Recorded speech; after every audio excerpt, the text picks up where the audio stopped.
Bonjour la famille, bonjour Canada. J'espère que vous allez bien et que vous passez une bonne journée, que vous avancez dans vos projets d'immigration et surtout que j'espère que mes vidéos ont une valeur ajoutée dans vos projets d'immigration au Canada. Aujourd'hui, je vous retrouve pour une vidéo très intéressante qui peut vraiment vous faciliter la tâche. C'est une vidéo qui va vous permettre de savoir si vous êtes admissible à immigrer au Canada par Arima. Donc, vous allez faire vous-même votre propre auto-évaluation. Je suis dans le site officiel de la province de Québec et ici, dans la page que je vais partager avec vous, vous avez auto-évaluation.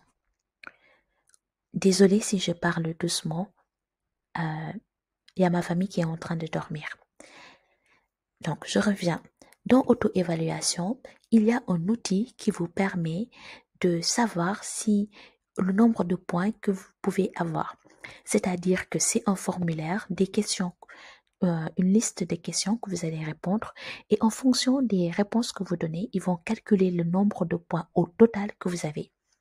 Et par la suite, ils vont déterminer si en fonction du nombre de points que vous avez, en le comparant au tirage d'Arima, si vous êtes admissible ou pas.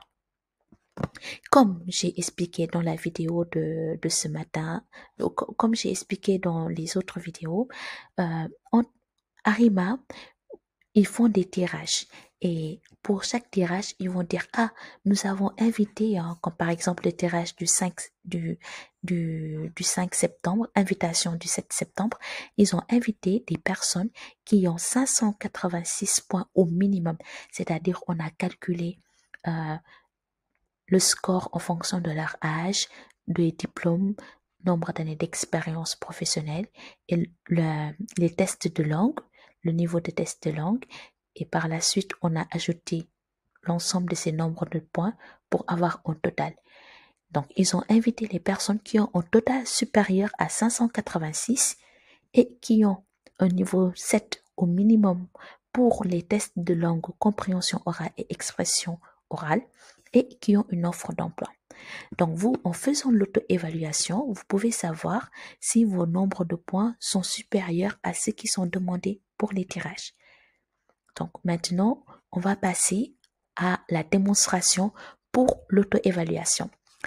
Avant de passer à cette étape, merci de vous abonner à la chaîne Bonjour Canada.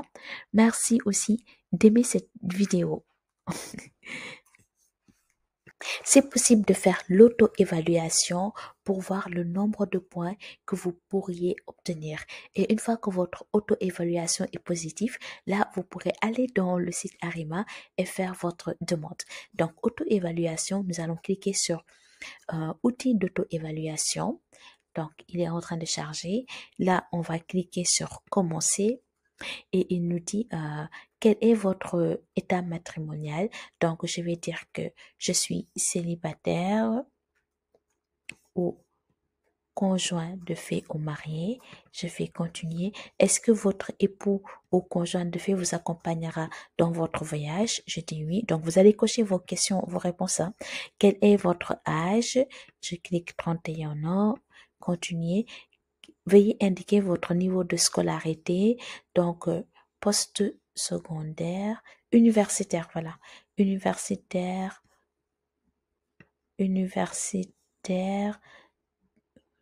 deuxième cycle, troisième cycle.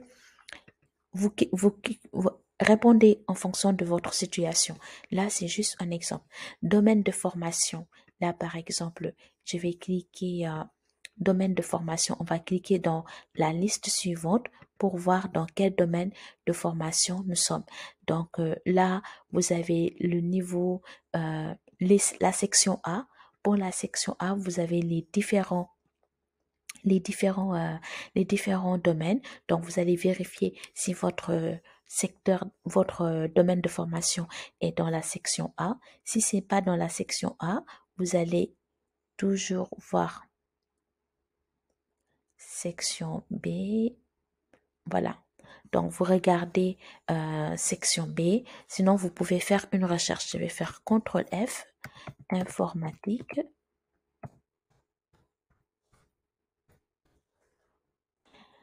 Donc, génie informatique, je vais juste cliquer là. Génie informatique, construction d'ordinateur. Je pense que, ok, génie informatique, construction d'ordinateur. Donc là, par exemple, si votre domaine d'activité est dans la section A, donc là, vous allez revenir ici, cliquez section A. Donc, si c'est dans les autres sections, vous sélectionnez la section. Donc, faites une recherche de votre emploi et allez regarder dans quelle section c'est. Ensuite, je fais continuer, indiquer le niveau de scolarité le plus élevé associé à un diplôme que vous ayez obtenu au Québec. Aucun diplôme obtenu au Québec. Continuez, indiquez le niveau de scolarité le plus élevé par votre époux ou conjoint de fait. Donc, troisième cycle, vous dites le nom, vous dites le niveau de scolarité de votre conjoint. Indiquez le niveau de scolarité obtenu au Québec pour votre conjoint. Aucun diplôme obtenu au Québec. Combien de mois d'expérience professionnelle à temps plein, à temps partiel avez-vous acquis sous territoire confondu au cours des 5 dernières années? Combien de mois d'expérience professionnelle à temps plein? Ben, par exemple, si vous avez au cours des 5 dernières années, donc vous allez mettre, si vous avez eu 5 ans d'expérience, donc vous allez mettre 5 ans multiplié par 12. Si vous avez 1 an d'expérience, donc vous allez mettre 12 mois. Si vous avez 2 ans d'expérience, vous allez mettre 12 multiplié par 2. Donc là, je vais par exemple, moi j'ai plus de 5 ans. Donc, au cours des 5 dernières années, j'ai 5 ans. Donc, 5 ans multiplié par 12, ça fait 60. Continuez. Combien de mois d'expérience professionnelle avez-vous acquis au Québec? Donc, au Québec, je suppose que c'est quelqu'un qui est en dehors du Québec. Donc, je dis 0 mois. La personne n'a jamais travaillé au Québec. Je vais continuer. Et là, il me demande combien de mois d'expérience professionnelle avez-vous acquis dans le reste du Canada au cours des 5 dernières années? Au Québec, 0. Reste du Canada aussi, 0. Donc, que ce soit au Québec ou dans le reste du Canada, je n'ai pas eu d'expérience. Je suis en dehors du Canada. Donc, je vais continuer. Occupez-vous en emploi actuellement? Je mets oui. Continuer. Trouvez le code classification associé à votre emploi. Donc, je clique ici. Et je vais cliquer là. Je vais mettre analyste.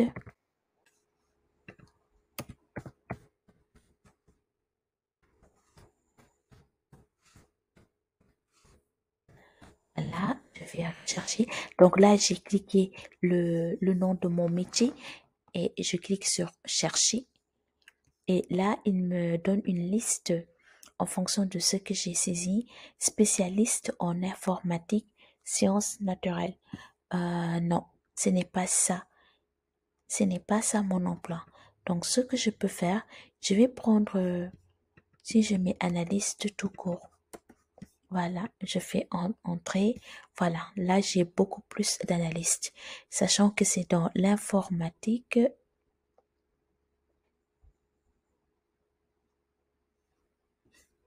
Désolée pour les yeux, les amis. Donc, je cherche mon, mon secteur d'activité. C'est tout ce qui touche à... Voilà, ingénieur informaticien. Voilà. Je peux prendre celui-ci, ingénieur informaticien. Voilà, donc mon code CNP, c'est 21311. Donc, je viens ici, je mets 21311. Ah, il refuse. Pourquoi il refuse celui-là? 21311. Si je clique ici, code CNP 2021.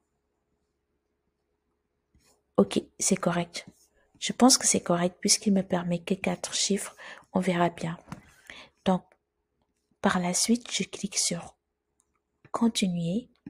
Quelle est la durée en mois de votre expérience professionnelle à temps plein acquises dans cette profession. Donc, ça fait très longtemps. Ça fait plus de 36 mois. Donc, sachant que 5 ans multiplié par 12, ça fait 60 mois. Donc, je clique sur 36 mois et plus. Je fais continuer. Avez-vous une offre d'emploi validée? Si vous avez une offre d'emploi, genre vous avez fait un entretien avec une entreprise québécoise, vous avez une offre d'emploi, vous pouvez cliquer oui. Si vous n'avez pas d'offre d'emploi, vous pouvez cliquer non. Donc, je vais cliquer non. Par exemple, je n'ai pas d'offre d'emploi. Je vais continuer. Avez-vous passé un test de français au cours des 2 dernières années? Oui. Je vais continuer. Quel est le résultat? Français, compréhension orale. J'ai eu, supposons A1 ou A2 en bon niveau. Expression orale aussi. J'ai fait les tests et c'est les résultats que j'ai eus. Continuer. Quel était le résultat français compréhension écrite? Donc là, par exemple, vous mettez les résultats de votre test de langue. Ah, excusez-moi. Excusez-moi, je fais précédent. Voilà. Précédent. Oui. Compréhension orale, c'est plutôt ça. Voilà, c'est 2. C'est le niveau le plus élevé que j'ai mis. Donc, genre niveau... attendez. Excusez-moi, je vais mettre C1. C'est le niveau 7, je pense. C1. Continuer. Ici aussi, j'ai eu le niveau 7. Si vous avez le niveau 4 ou le niveau 6, ce n'est pas bon. Moi, j'ai fait le test 2 fois. La première fois, j'ai eu le niveau 7 et la deuxième fois, j'ai eu le niveau 9. Donc là, vous allez mettre vos résultats de test de langue. Avez-vous passé un test d'anglais? Non, j'ai fait que français. Est-ce que votre conjoint a passé un test de français au cours des 2 dernières années? Oui, il a passé un test de langue, sachant que lui, il est anglophone. Il a eu de meilleures notes que moi qui suis francophone parce il s'est préparé. Donc, faut vraiment se préparer. Il a eu le niveau 9 partout. Donc, d'un seul coup, juste la première fois, il a eu le niveau 9 parce qu'il s'est préparé. Moi, je me prenais pour une francophone et fière et tout. Je me disais que j'allais pas me préparer et du coup, ça s'est mal passé. J'ai eu le niveau 7. J'ai galéré. Donc voilà, maintenant, il me dit que j'ai le 642 points en fait. Voilà.